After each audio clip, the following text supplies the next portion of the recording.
This is the Brabant Bulletin brought to you by the European Brabant Registry of America, where people, passion, and preservation are our mission. Hey everybody, I'm Stacy Pearsall, host for the Brabant Bulletin, and I am here with Abi Rowlands. She is coming all the way from the United States by way of Wales, but I'm going to let her tell her own story. Abi, tell us a little bit about yourself. Well, hello everyone. I'm Abby, and I only joined as a member this year, but I plan to be here for many years in the future because there is a potential that I might emigrate. So hopefully you'll be seeing a lot more of me. Um, I acquired the love of Brabants a number of years ago, and that manifested into Yuli as I purchased her, but Vera, as she's known. I've had Vera now for about 2.5 years, and I can't really imagine life without her, but I think everybody can relate to that in their own way with their own horses. But she is a very big horse and a very big part of my life. Now, I how did work, you oh, come sorry. across, no, how did you come across Brabants in the first place?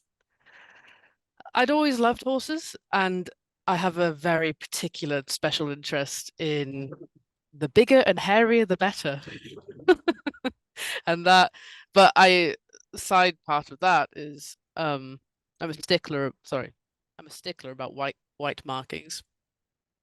So Shires and Clydesdales and other breeds such as that. They aren't quite as heavy anymore as the Brabants, but also the white markings were very contentious for me with them. And so when I saw my first ever photo of a Brabant, I genuinely thought it was photoshopped until I realized that's a real horse. And the blue roan like look and the bay roan look and all that was just so incredibly fascinating to me. And so then I dived down a rabbit hole and they became my main focus for many years of research. Now, is there a large population of Brabants in the United Kingdom? No, we have a few. Don't get me wrong. There are a couple. They tend to come in waves. You find that dealers across the UK will import about 5 to 10 foals at a time, or 1 to 2 year olds. You never see older horses really making their way to the UK. There are some, and there are a few breeders. There's one lady up in Scotland who has a small herd. There is another lady in the middle of England who's basically breeding them as well. And there's another lady to the west of me in Wales who is also doing the same thing that I'm aware of, at least. I'm a bit of a lurker. I never really post anything online, but I lurk everywhere and I absorb all the information, but I never actually post on any. I'm always in the background. Yeah, they're pretty few and far between here in the United States too. I mean, if you consider the hundreds of thousands of quarter horses that are born here annually versus what Yeah. I mean, I the numbers are slim. And even in Europe. Yeah. So how did you find Vera? How did you bring her to the UK? I'm curious about the import process for you. Very interesting story, actually. So I was dead set on my first, because Vera is my first horse. Went in completely new to it. I had a friend who had had horses for like 30 years, and she said she'd give me a hand with it. And so I was like, okay, sure. And so, I was just kind of casually looking through ads, and I saw one for Vera pop up when she was in Belgium for sale. I fell in love with her, and she's great, but I didn't have the funds at the time. I couldn't drive at the time, so I wasn't able to get to Belgium to go and view her.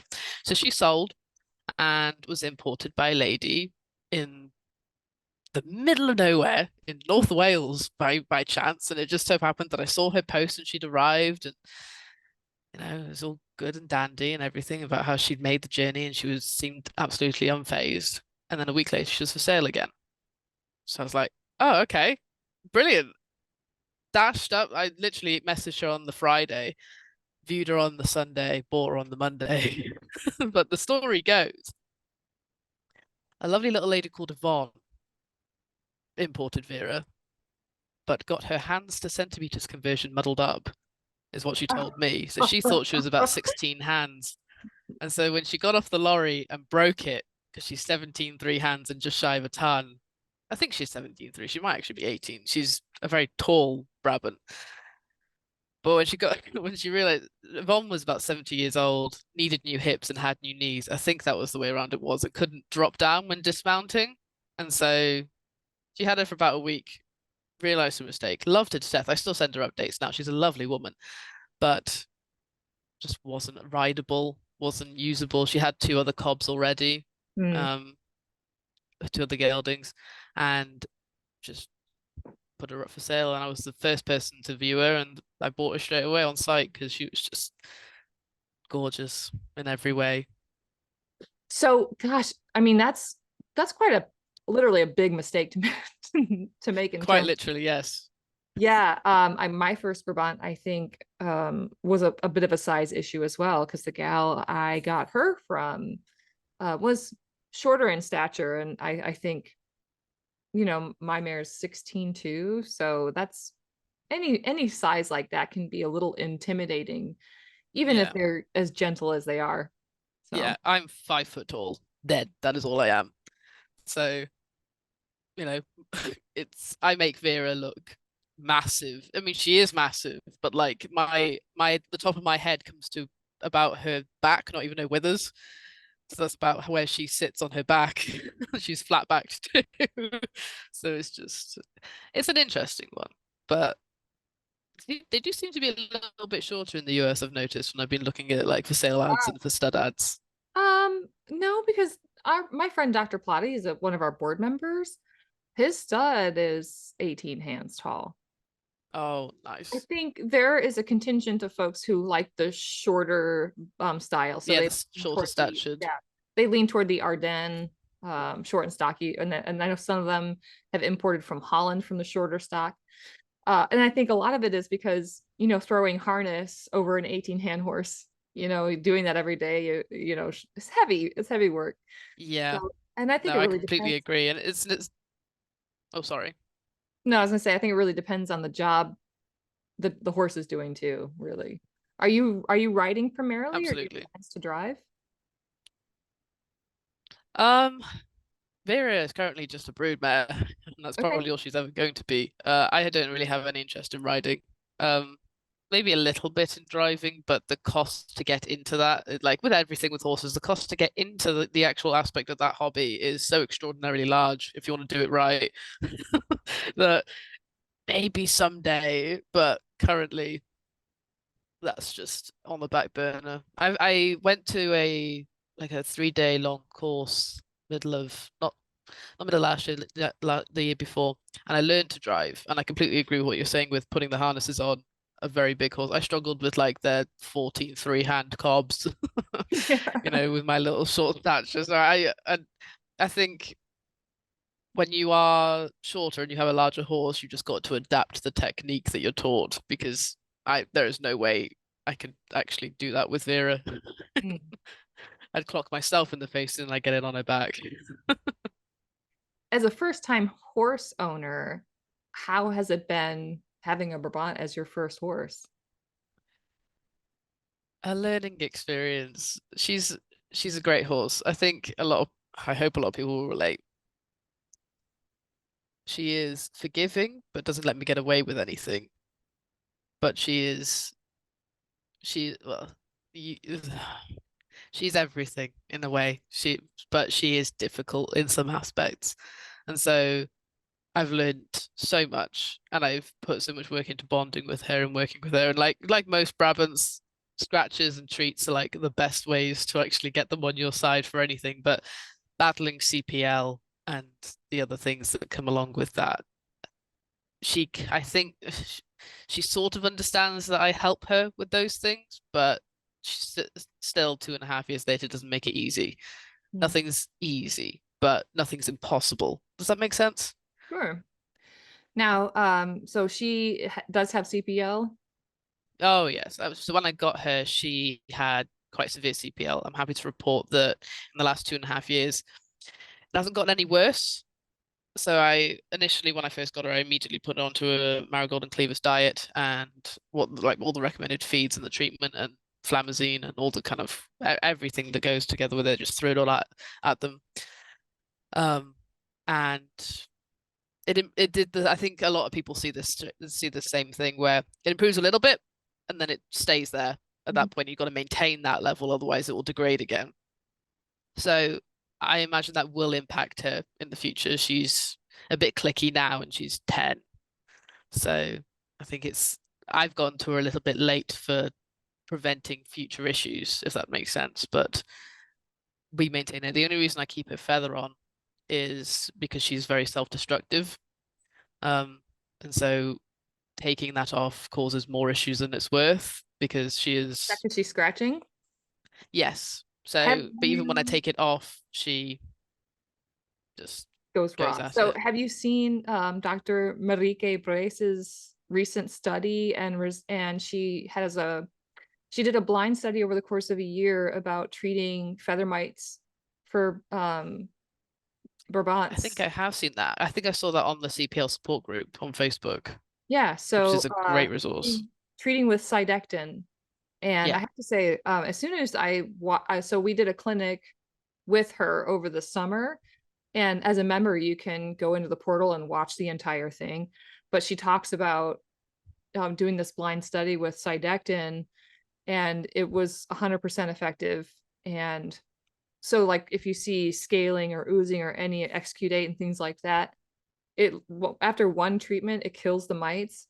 And then you'll start seeing skin slough off, and that's like the excess dead skin that's causing the dead mites. And anyway, it's theorized that, or her Dr. Brace's theory is that the mites are the catalyst for the onset of CPL.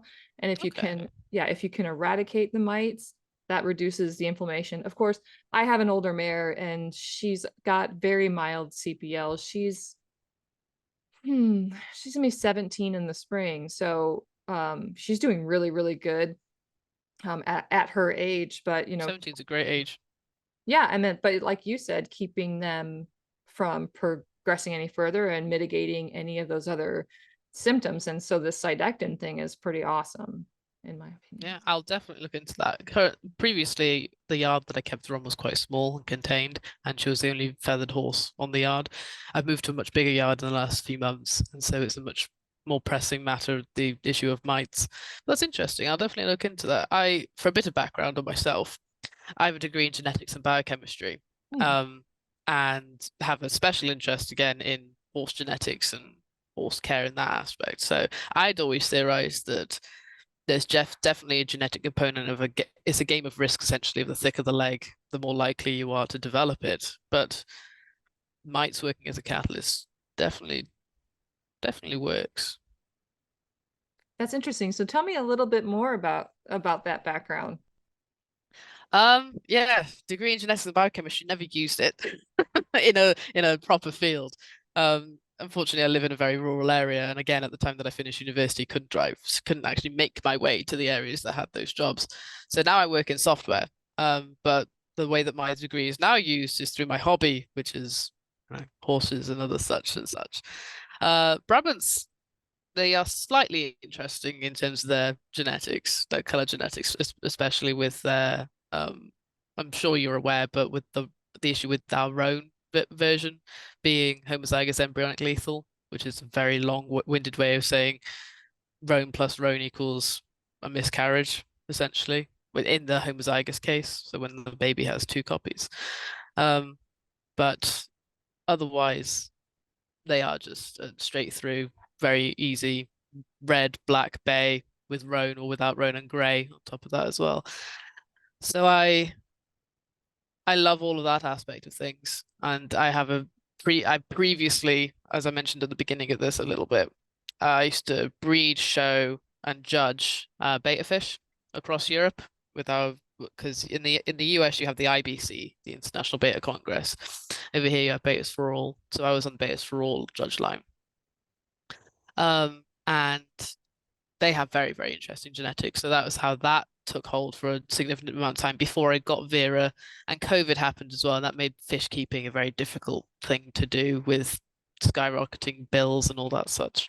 But yes, I have a very heavy interest in breeding of animals. And that's also partially why I have bred from Vera. So Vera is currently in foal um, to Doris. And I hope that what I get from that is a little baby who I can sort of have almost partially experimentationally and for CPL purposes. So my current theory with that, and of course I'm not actually a doctor, I'm not scientifically backed in anything. This is purely from somebody with my background looking at it. I think that it is a game of risks, and so if you get on it immediately, you are much less likely to develop the level that we have going forward. Because otherwise, I look at, the horses going back 100 years. I think it's a lack of reporting because, of course, records would have been very different back then. We wouldn't have had people on Facebook groups saying, help me with this with my horse. But also, if a horse wasn't useful, it wasn't kept back then. But I think it's going forward is definitely going to be an interesting thing, and definitely a thing of education for every person who even touches a Brabant needs to know about CPL. Because I think it was believed, wasn't it? It was 96% of the breed had it. But I think now that's gone up to basically 100. I could be wrong on that though. I'd have to check my sources, but it seems to just be incredibly linked. According to Dr. Brace, I think it's in the 80 percentile. Okay, that's good. And Well, not good, I think the highest incidence in the breed is German Rhenish, Deutsche Kaltblut. Yeah. Yeah, I mean, it's definitely a higher prevalence, but I think, and again, her study is pretty incredible. And that study came out last year, and the blind study she did with Sidectin was over the course of last year and was released in 2023. So a lot more is coming out, and she's still studying. I think you're right. And she believes the same thing, is that there is a genetic component, probably something more of like an autoimmune response and causes Yes. an inflammatory reaction. But again, There's not a gene for it. It's not a case of you have the CPL gene or you don't. It's not, I don't think it's that at all. I think it's a case of risk factors, and environment plays a huge role as well. Yeah. And that's what she's saying, is that environmentally, that is the the stopgap, really, because if a horse is exposed to mites, then it's a chain reaction, and it can be cyclical too. So and then it comes down to, is the horse kept in a yard without moving? Like, are they in a box stall? Are they exercising? What's the diet? It's so multifactorial. But Absolutely. yeah, and she had the same plan, like having a foal from birth, and preventing, or doing her best to prevent, mite infestation, and seeing how that affects the Doing horse. everything you can. Yeah, and how that changes onset of CPL or progression of. Yeah. Yeah, it's Because I interesting. don't know, I haven't actually looked at Doris's leg scores, but I also chose him because he's a much older stallion. Obviously, they collected from him years and years and years ago, but I think is he 18 now? He's getting up there. He's quite an older guy, and so um really baby, if it is solely a genetic thing, baby should be set up to have it because of his dam, definitely, and potentially because of his father, but I don't know about him. Hopefully he doesn't, but definitely from his dam, or his or her dam. So I'm hoping, I'll probably contact you after this actually, now that I know that, to kind of reach out and say, listen, I'm planning on doing the exact thing that you want to do, and give it the best environment possible to see how much of a percentage that does play into the development and onset and care of it all. Because if I had gotten to Vera earlier, if I had been there from when she was a lot younger, because I think, there are other issues with when you import an adult horse. Like, she had never picked her feet up in her life. They use stocks over in Belgium. And so she'd never had her legs touched, really, essentially, I don't think. And so that's why it's such a problem now. Whereas if I have a baby and I'm on it from day one, Mhm. you must let me touch your legs and, cream you up to death and all this stuff. So it also just make the overall care of it easier, to touch wood. Yeah. I think, so much is there's a lot of misinformation about it out there, and I think Yeah. that can be disheartening, because most people will take what others are saying as gospel, and it may not be 100% accurate.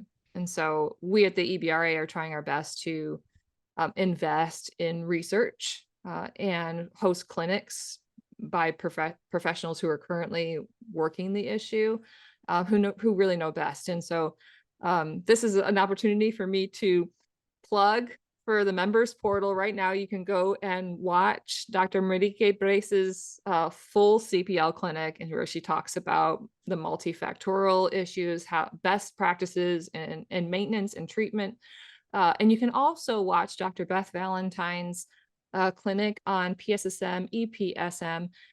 Guarantee you, your horse may not be genetically testing positive for PSSM1, either heterozygous or homozygous, and they may still be a carrier. Draft horses, it's important to know what diet to feed them. Not only is it important for PSSM type issues, but it's also important because of CPL and other types of issues. Draft horses are just different. So be sure, if you're a member, to log on to the portal and check those out. All right, Absolutely. It all back works to you, together. Abby. It's Um, fine, don't worry. so what you said you may be looking to immigrate to the USA. What are those plans looking like? I found myself one of those strange things called a boyfriend.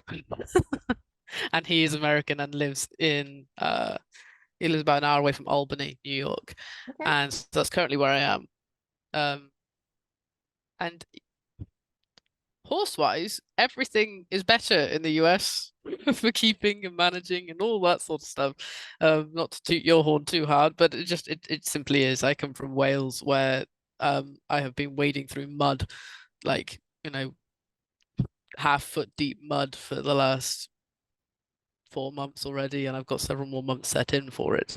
And when Mm. you're trying to manage a CPL ridden horse, mud is not your friend at all. And she plows fields because Brabants, as I'm sure you're all aware, are like three horses built into one. So it's not just a case of having like land management for having three horses on a field. It's three in one on one patch. So it's just mullers it. But I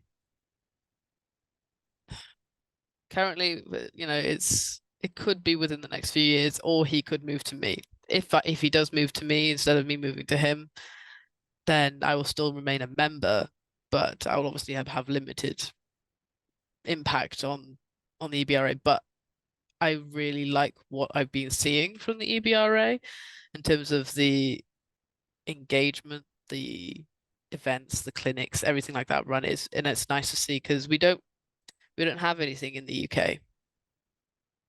We don't have any Brabant Society. We don't have any Belgian Horse Society. As far as I'm aware, anyway.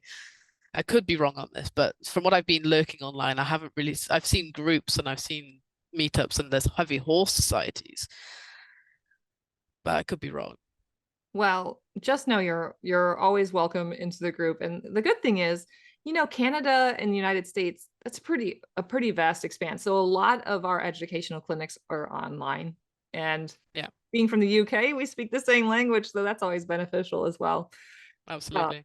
we really hope that you'll continue to stay involved. And if you know of any other Brabant folks over there in the UK, tell them to come on and join us. We'll I will. I'll definitely. I think I was hoping that there were going to be more people who got involved with the virtual show, but I think it was just me from over here. But by the looks of things, I think a lot of people acted like they were going to, but when it comes down to actually taking the photos and the videos, Well, we it's tried to make that as simple as possible, but hey, we're going to continue to encourage folks to maybe join the committee. And if there was a way to simplify it that might get more people involved, we are all game, always adaptive, and willing to take constructive criticism and volunteers from outside the circle. no. For so far, I've seen everything I've seen. I've liked from the organization, and I'd only not gotten involved before the show simply because I didn't know if I could, if that makes sense, because it's in the name American, and I was just I was a lurker in the background, just going, oh, it's nice to see an organization do, because as much as I try to involve myself with the Belgian one, I don't speak the language, and so Mhm. there's a little bit of a barrier, but I still do visit the website regularly, and I'm not actually, am I? I might be a member. I'd have to check. It might have expired, but I am on their website and have used their stud books, of course, because I've got my own horse. But it's good to see. It's very good to see. So thank you for putting so much work into it. Oh, absolutely. Is there anything I you'd like the EBRA to offer in terms of education or entertainment that you'd like to see? Something we're doing that you'd like to see more of, maybe? I think the virtual show is a very, very good idea. It is just such an investment work-wise for you to actually get it off the ground. But that being an annual thing potentially would be, I think, very good going forward, because especially if it's not just a one-time thing, people might be more inclined over here to do it. Um, and just also have their horses looked at and judged by a professional, because of course here in the UK, if we take them to a heavy horse show, they're up against the Shires and the Clydes and the Suffolk Punches, and they aren't built the same. They aren't used to the same job. It's like throwing a quarter horse into a nab strapper, show. It's just not.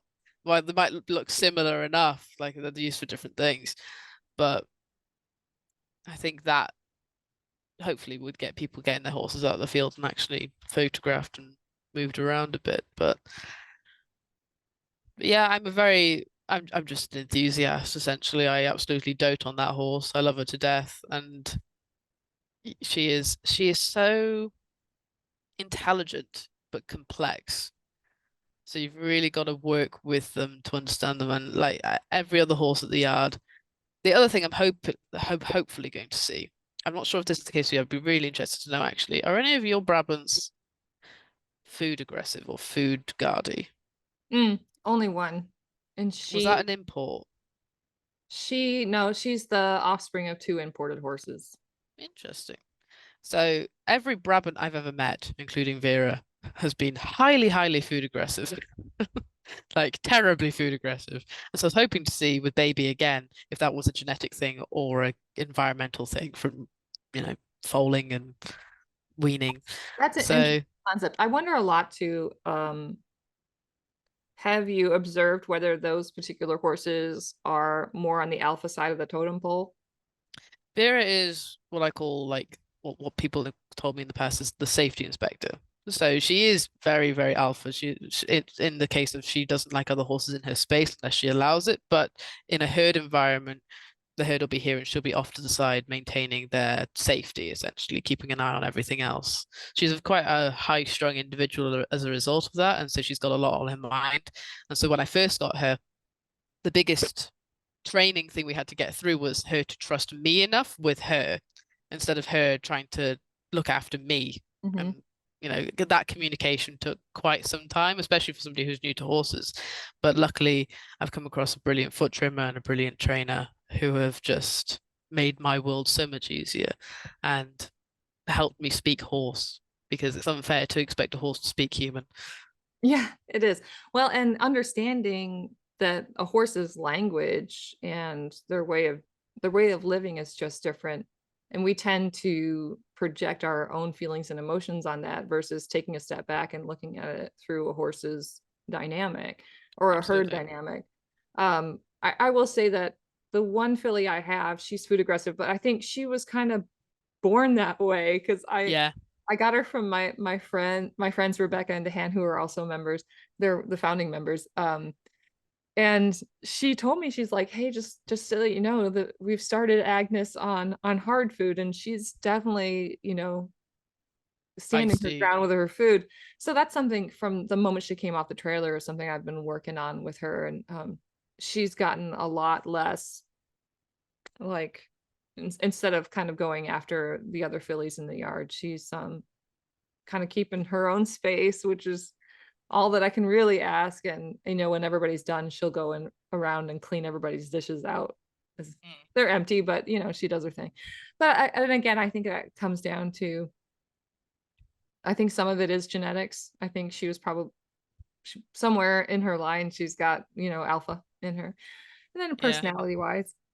And then being, Personality wise, they are huh? feisty. Personality wise, these are feisty horses from what I've met and known. When I learned to drive carriages, not drive cars, the man who I did that with is also a long-term Brabant fan. And it's because, in his opinion, they were one of the last working breeds that had the oomph behind them to actually get the work done. Again, this is his opinion. That's simply what that was stating. But he loved working with them because they had that fire in them to actually go and get it done. And especially when they're logging, if they just have to let go of the reins and the horse has to figure their own way out, then they've got to be able to make their own decisions. And that's what we run across so many times when we're owning them, is because they're making their own decisions, but they might not be the ones that we want them to make. But they are so intelligent, and I absolutely adore her with every aspect of my being because she's such a character. She's incredibly vocal, incredibly vocal. I'm not sure if yours are, but she is such a talker, and I My love that older about mare her. is she's pretty chatty. She'll see me and she'll call out to me from the pasture, and either for, as you said, scratches are her favorite. Scratches, definitely. Especially if you're doing like the chestnuts. I got to get my hair out of the way whenever I'm doing the chestnuts on my horse because she tries to like give me a kidney operation. So we're working on that a little bit, but oh no, she absolutely adores scratches. But you can set up an entire I could do a video a day of all the different itchy spots that Vera has. But Well, please do that and share them with us, and we will make a YouTube compilation and feature Vera on our YouTube page. oh, Well, hey, I know you got some time, some special time to spend with your boyfriend. You flew all the way from Wales to the US, so I'm gonna let you get to it. And I want to thank you so much for hanging out with us for a few minutes and sharing a little bit about you and Vera. And really look forward to seeing more of you in the future. I really look forward to it as well. Thank you ever so much for having me. And yeah, I'm really excited for the future. Well, Really we am. are too. Hope to see Be, you. be prepared. Sorry, be prepared for an absolute false spam when it hopefully arrives. I'm a pessimist, so in my head, it's not here until it's actually in front of me. So Well, as much when as that happens, yeah, fooling it, there's so much unpredictability, but we're gonna be sending out some good vibes for a safe and uneventful fooling for you. thank you very much. All right, all you Brabanters out there, we look forward to hearing from you. Get on social media. We are on Facebook, Instagram, YouTube, all of the usual places. So be sure to get on there, like and subscribe to us. And hey, we've got the podcast too. So make sure wherever you get your podcasts, look for the Brabant Bulletin. All right. Once again, thank you, Abby. We will see everyone at next time.